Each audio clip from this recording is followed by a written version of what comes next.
and Mr. Esper joins me now. His new book is called A Sacred Oath, Memoirs of a Secretary of Defense During Extraordinary Times. All right, Secretary Esper, I have a lot that I'd love to discuss about the book, but there is a thing that nags at all of us in journalism, all of us that believe in public service, and that is the fact that you waited until your book to tell us these things. Would you have ever told us these things had President Trump won re-election? Yes, absolutely. I would have told you these things. I would not have been in office. The reason why I waited was because I knew that if I told these stories at the time, I would be fired, which is the president's prerogative. Right, which is so. And here's my rationale. If you believe in putting your country first and living up to your oath, I thought that my duty was first and foremost to staying in the job and doing two things: advancing a really good agenda we had going on at the Pentagon, right? Building Cyber Command, proposing a new Navy, modernizing the armed forces, taking care of our people. But at the same time, beating back or reshaping some of these outlandish ideas that were coming out from others. And look, on top of that, I didn't know who was coming in behind me. I was very concerned it would be some uber-Trump loyalists. Look, Chuck, I could have resigned. It was a bunch of uber-Trump loyalists. I could have resigned. It would have saved me a lot of heartache. But I went as far as to talk to my predecessors from both parties, to include the late General Colin Powell, to a person they said, you need to stay. All right. But here's where and I say this, I understand your rationale, but here's you on May 15th. Of 2020, praising the president. And I have this date down for a reason. Here it is. Well, thank you, Mr. President, for your leadership of this bold and historic initiative. And, Mr. President, thank you again for all that you've done. We will get the job done. According to your book, 6 days earlier, the president met with you and top military leaders, members of the Joint Chiefs of Staff, and you write the following. I couldn't imagine a worse performance or poor example by any commander-in-chief. 6 days later, you praise him. You intentionally misled the public. No, not at all. About the commander-in-chief? No, not at all. No, not at all. Look, the President Trump had a lot of accomplishments during his administration. Now, maybe some that the Democrats don't like, but lower taxes, rebuilding the military, building on a wall on the southwest border, so forth and so on. And there were moments where I thought he exercised good leadership. Operation Warp Speed was clearly a success. You and I wouldn't be sitting here today if it wasn't for Operation Warp Speed. I thought that was a great decision that he moved forward on that. And by the way, others have complimented him as well for it. So I think those are two distinct things. But all this praise, and then you go in here, it seems like you were privately constantly worried about the president. Is that fair to say? Certainly after June 1st. And look, I came out on June 3rd and publicly rebuked him and said that I did not support an invocation of the Insurrection Act. Before that, I had to come out in January 2020 and said that I did not support that the United States military would never attack Iranian cultural and historic sites. You can go back further when I came out and spoke out publicly. Look, it wasn't all bad. It wasn't all good. So at times I would come out and say what I thought was appropriate to the moment with regard to the president, and other times not. If he had won re-election, and you, for 5 months, knew of his behavior in June 1st. You talk about 1 June, and I've heard this from General Milley. June 1st was a marker for a lot of you, and I accept that line of demarcation. You still didn't tell us before the election.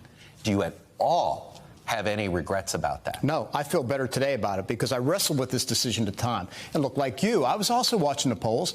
President Trump was anywhere from 4 to 10 percentage points behind President Biden at the time, right? I could see where things were going. But again, I thought, given the position I occupied as the head of the Department of Defense, given ideas being proposed from shooting missiles into Mexico or 250,000 troops to the border, to the point where there was talk about should we strike Venezuela, I thought it was better that I be in the position to prevent those things from happening.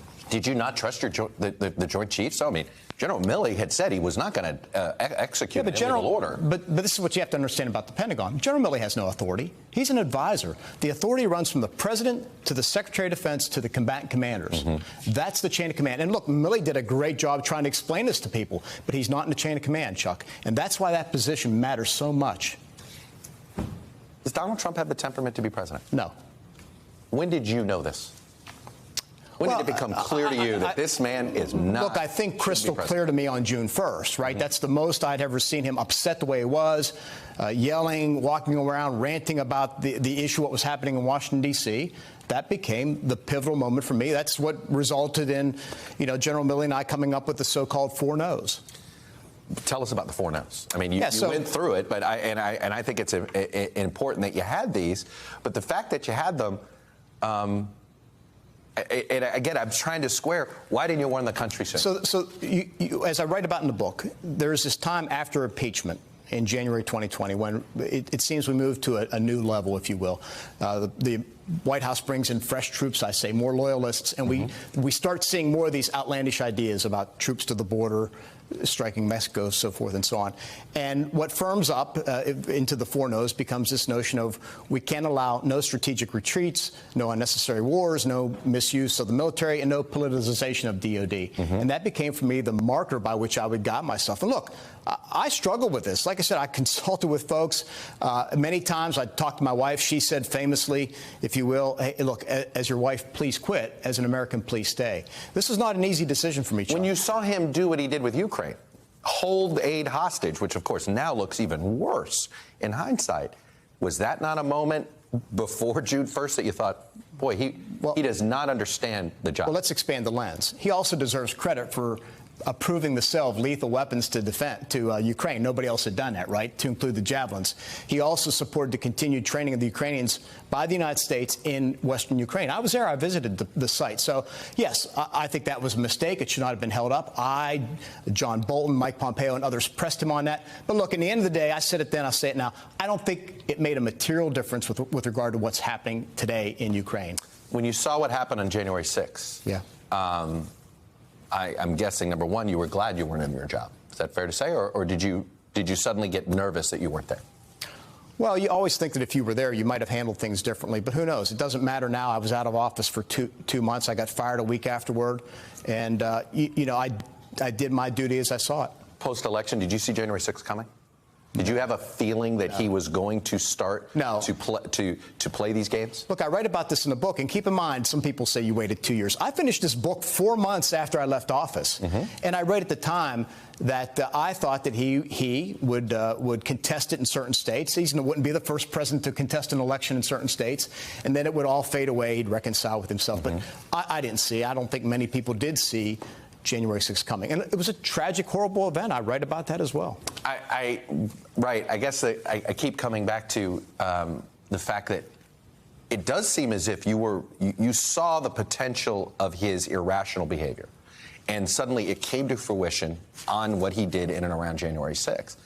Looking back now, you still have no regret about speaking out sooner. You still have no regret about speaking up before. No, because I don't think it would have made a material difference. He lost the election. What's the complaint? He lost the election. There's a lot of people in this country that thinks his complaints are legitimate, and they're beyond illegitimate. It seems like you seem to know that.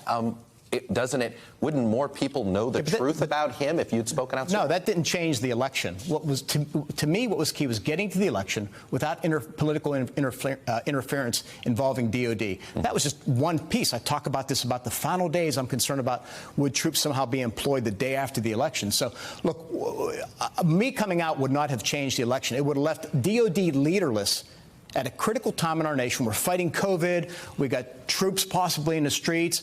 We had already seen 7 months without DOD leadership once before, which panicked Congress in some ways. I thought stepping away would have been the wrong thing to do for our country. Would have been great for me, Chuck, but the wrong thing to do for the country. You note how comfortable he seems to be. He seems to almost look up to the authoritarian leaders, your Putins, your Erdogans, your Xi's. He seems to thumb his nose at the Merkels. Yeah, I mentioned that. Right, you talk about that. Do you think his instinct is of an authoritarian leader? Does he look to them because he wishes he had that kind of authority? Why do you think he seems to hold them in higher regard? Look, he tends to put people into two categories, right? Strong and weak. And if he's somebody you like, you're strong. If he's somebody you don't like, you're weak. And I don't understand it. It's something you had to factor in and try and put into your calculus as you handled issues, but I can't explain it. Look, there's a lot of people who look at you and say, you waited to tell the best stories when you could make $1 off of it. What do you say to this? Look, I wanted to tell a story about what was a very consequential time in American history. I think it's critical for the American people to know this critical moment, what happened, mistakes I made, successes I achieved, etc., and particularly before we go into the midterms. Like I said, I wrote this in 4 months, right after I left office, and suffered through the DOD review process for about 10 months. And so it's important that the American people know these stories. And I'm not the first Secretary of Defense to write a book. I think nearly all my predecessors No, I know have. that. But there's plenty of reporters where you guys denied stories that turned out to be true. Name one that I denied. Do you think name one that I denied. Bad about this? Name one that I denied. Well, I'm not going to violate some agreements that other reporters make. It's not my agreement that I made. I'm not going to violate that, but there's plenty of things that seem to be denied by the Pentagon that later you're confirmed. You'd have to cite it, because I was always honest with the press in terms of how I engaged. If I didn't want to talk about it, I wouldn't talk about it. But look, it's important that American people know this history. There's always going to be these questions about when should you say this. People criticize one of my predecessors, Bob Gates, because he released his book during the Obama administration, and Democrats complained then, oh, you shouldn't release a book while you have a sitting president. Okay, this is not new news in this regard. That's a fair point. Former Defense Secretary Mark Esper, you're certainly making a lot of noise during your book tour. Good luck. Good. Thanks, Chuck. You got it.